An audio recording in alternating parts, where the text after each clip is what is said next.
young American, a West Point graduate, who was stabbed to death while visiting Israel. So this is the source of the conflict.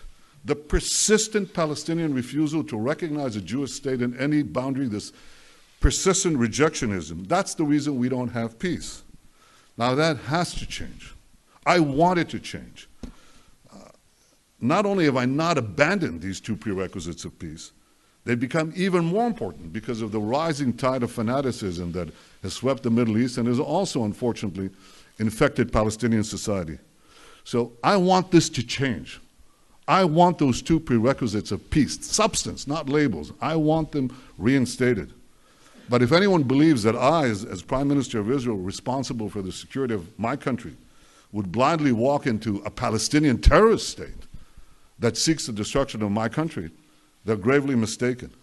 The two prerequisites of peace, recognition of the Jewish state, and Israel's security needs west of the Jordan, they remain pertinent. We have to look for new ways, new ideas on how to reinstate them and how to move peace forward. And I believe that the great opportunity for peace comes from a regional approach, from involving our newfound Arab partners in the pursuit of a broader peace and peace with the Palestinians. And I greatly look forward to discussing this in detail with you, Mr. President, because I think that if we work together, we have a shot. And we have been discussing that, and it is something that is very different, hasn't been discussed before, and it's actually a much bigger deal, a much more important deal in a sense. It would take in many, many countries, and it would cover a very large territory. So I didn't know you were going to be mentioning that, but that's now that you did, I think it's a terrific thing. And I think we have some pretty good cooperation from people that in the past would never, ever have even thought about doing this. So we'll see how that works out. Okay. Katie from Town Hall. Where's Katie? Right there. Katie? Thank you, Mr. President. You said in your earlier remarks that both sides will have to make compromises when it comes to a peace deal.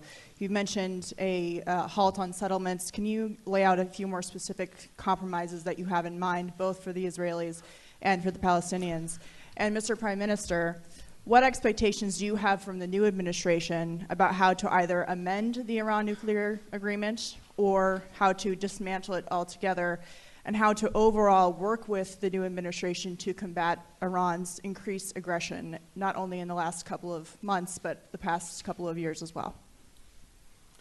It's actually an interesting question. I think that the Israelis are going to have to show some flexibility, which is hard. It's hard to do. They're going to have to show the fact that they really want to make a deal.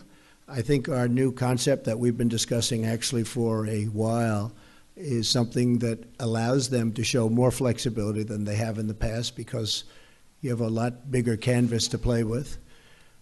And I think they'll do that. I think they very much would like to make a deal, or I wouldn't be happy, and I wouldn't be here, and I wouldn't be as optimistic as I am. I really think I can tell you from the standpoint of Bibi and from the standpoint of Israel, I really believe they want to make a deal, and they'd like to see the big deal.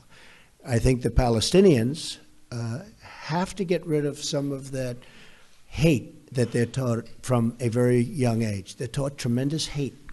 I've seen what they're taught. And you can talk about flexibility there too, but it starts at a very young age, and it starts in the schoolroom. And they have to acknowledge Israel. They're going to have to do that. There's no way a deal can be made if they're not ready to acknowledge a very, very great and important country. And I think they're going to be willing to do that also. But now I also believe we're going to have, Katie, other players at a very high level, and I think it might make it easier on both the Palestinians and Israel to get something done. Okay? Thank you. Very interesting question. Thank you. You asked about Iran. One thing is preventing Iran from getting nuclear weapons, something that President Trump and I think are deeply committed to do, and we are obviously going to discuss that. I think beyond that, President Trump has led a very important effort in the past few weeks, just coming into the presidency. He pointed out there are violations, Iranian violations on ballistic missile tests. By the way, these ballistic missiles are inscribed in Hebrew. Israel must be destroyed. The Iranian Foreign Minister Zarif said, well, our ballistic missiles are not intended against any country. No. They write on the missile in Hebrew, Israel must be destroyed. So challenging Iran on its violations of ballistic missiles, imposing sanctions on Hezbollah, preventing them, making them pay for the terrorism that they foment throughout the Middle East and beyond, well beyond.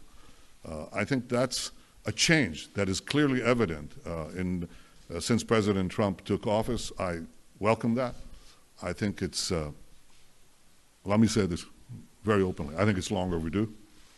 And I think that if we work together, and not just the United States and Israel, but so many others in the region who see eye to eye on the great magnitude and danger of the Iranian threat, then I think we can roll back Iran's aggression and danger. And that's something that is important for Israel, the Arab states, but I think it's vitally important for America. These guys are developing ICBMs.